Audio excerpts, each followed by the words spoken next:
नमस्कार, स्वागत है आपका द न्यूज पर। मैं हूं आपके साथ शिप्रा सैनी। पश्चिम बंगाल में चुनाव के बाद हुई हिंसा को लेकर अब मुख्यमंत्री ममता बनर्जी की मुश्किलें बढ़ने वाली हैं। दरअसल बड़ी जानकारी जो पश्चिम बंगाल से है वो ये कि बीजेपी के नेता शुभेंदु अधिकारी ने कोलकाता हाईकोर्ट का दरवाजा खटखटाया है और पश्चिम बंगाल में चुनाव के बाद भड़की हिंसा को लेकर शिकायत जो है वो कोलकाता हाईकोर्ट में की है।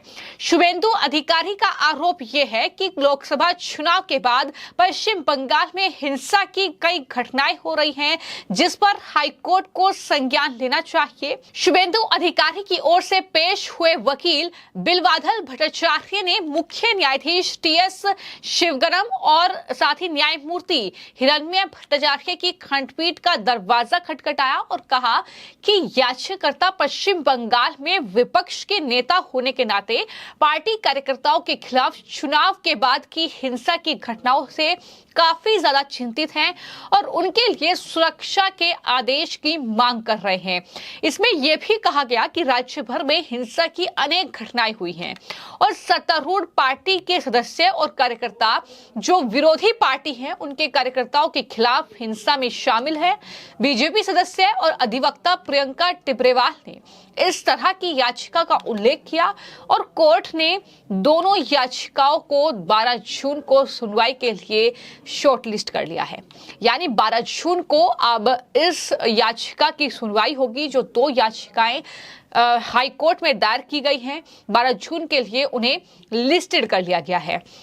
तो कुल मिलाकर कलकत्ता हाईकोर्ट ने पश्चिम बंगाल में कई ऐसे मामले हैं जिसमें संज्ञान लेते हुए कहीं ना कहीं ममता बनर्जी सरकार को बड़ा झटका दिया है। फिर चाहे वो मामला जो है टीचर्स भर्ती घोटाले का हो, फिर चाहे वो मामला पश्चिम बंगाल विधानसभा चुनावों के दौरान भड़की हिंसा का हो, तो एक बार फिर से जो बीजेपी के नेता है, जो विपक्ष के नेता है पश्चिम बंगाल में शुभेंदु अधिकारी, उनकी तरफ से पश्चिम बंगाल जो कलकत्ता हाईकोर्ट है वहां पर ये याचिका दायर की गई है, जिसमें साफ तौर पर यह मांग की गई है कि चुनाव के बाद पश्चिम बंगाल में हिंसा भड़क रही है, जिसमें सत्तारूढ़ जो दल है टीएमसी, उनके लोग, उनके कार्यकर्ता शामिल हैं और इसमें संज्ञान कोलकाता हाईकोर्ट ले।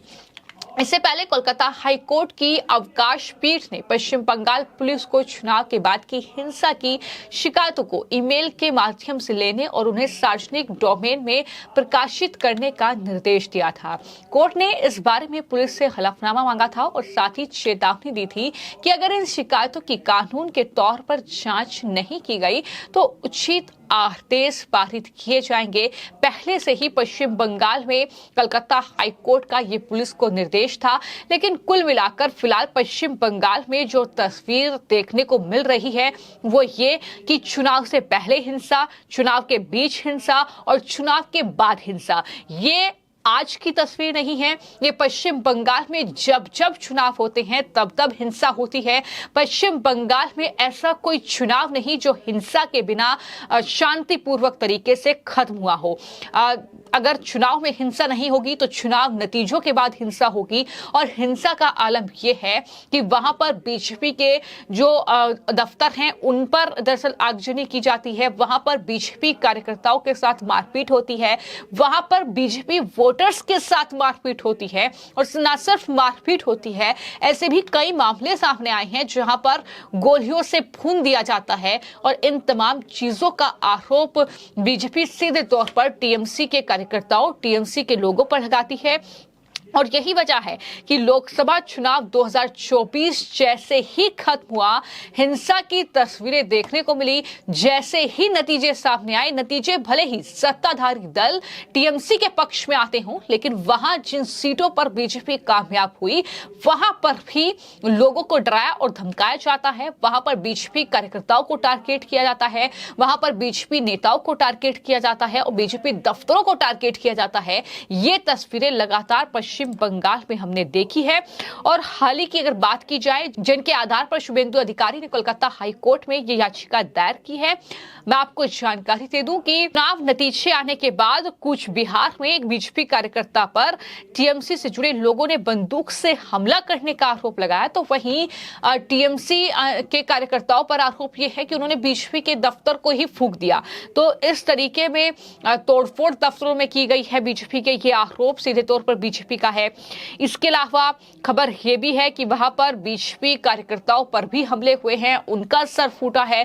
कोलकाता में हिंसा की तस्वीरें सामने आई थी। तो जैसा कि मैंने कहा कि अलग अलग इलाकों से पश्चिम बंगाल की ये तस्वीरें सामने आई है और यही वजह है कि पश्चिम बंगाल में जो सुरक्षा बल है उसमें भी कोई कटौती नहीं की गई है, क्योंकि पश्चिम बंगाल कहीं ना कहीं जिस तरीके से हिंसा की आग में झुलस रहा है, वहां पर हर रोज इस तरह की तस्वीरें देखने को मिल जाती हैं। शायद यही वजह है कि एक बार फिर से कोलकाता हाई कोर्ट का रुख किया गया है, इस उम्मीद में कि ममता बनर्जी की सरकार और उनकी जो पुलिस है वो तो कोई एक्शन नहीं ले रही है, लेकिन शायद कोलकाता हाई कोर्ट जो है इस पूरे मामले को लेकर कोई आदेश पारित करे। हालांकि 12 जून को क्या सुनवाई कोलकाता हाई कोर्ट में होगी, क्या कुछ टिप्पणी इन याचिकाओं को लेकर कोलकाता हाई कोर्ट की तरफ से की जाएगी, ये कहीं ना कहीं देखने वाली बात होगी। लेकिन फिलहाल ऐसा देखने को लगातार मिला है कि अपने कहीं ना कहीं राजनीति को चमकाने के लिए पश्चिम बंगाल में ममता बनर्जी ने बार बार हिंसा का सहारा लिया है।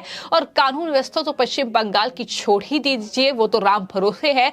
लगातार जो तस्वीरें वहां पर दिखाई देती हैं, चाहे आम कार्यकर्ता हो, चाहे खास कार्यकर्ता हो, चाहे महिलाएं हो, चाहे बच्चे हो, चाहे पुरुष हो, हर किसी को टारगेट किया जा रहा है। तो इस तरीके से लगातार ये तस्वीरें पश्चिम बंगाल से निकलकर सामने आई हैं, जिसको लेकर बीजेपी और टीएमसी के बीच जाहिर तौर पर घमासान जो है वो देखने को मिला है। लगातार आरोप प्रत्यारोप का सिलसिला जारी रहता है, लेकिन जहां पर बीजेपी ने टीएमसी पर बंगाल में आतंक का राज फैलाने का आरोप लगाया, तो वहीं बीजेपी ने भी पलटवार किया।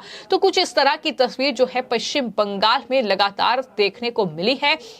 फिलहाल जिस तरीके से अब शुभेंदु अधिकारी जो हैं वो पश्चिम बंगाल में हुई हिंसा को लेकर अब कलकत्ता हाईकोर्ट का दरवाजा उन्होंने खटखटाया है, जिसमें साफ तौर पर यह कहा है कि कोर्ट जो है वो बंगाल में हुई हिंसा पर संज्ञान ले और जो भी आरोपी है उन्हें जाहिर तौर पर सजा मिलनी चाहिए, जो इस तरीके से हिंसा की आग में पश्चिम बंगाल को दहला रहे हैं। तो इसको लेकर क्या कुछ सुनवाई जो है अब कलकत्ता हाईकोर्ट में होगी, इस पर निगाहें रहेंगी। लेकिन फिलहाल चुनाव नतीजे आने के बाद भी पश्चिम बंगाल में आरोप प्रत्यारोप का दौर जारी है।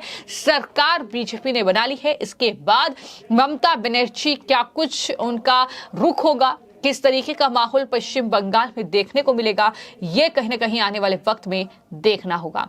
फिलहाल आपकी इस पूरी खबर को लेकर क्या राय है, हमें कमेंट बॉक्स में जरूर लिखें। धन्यवाद।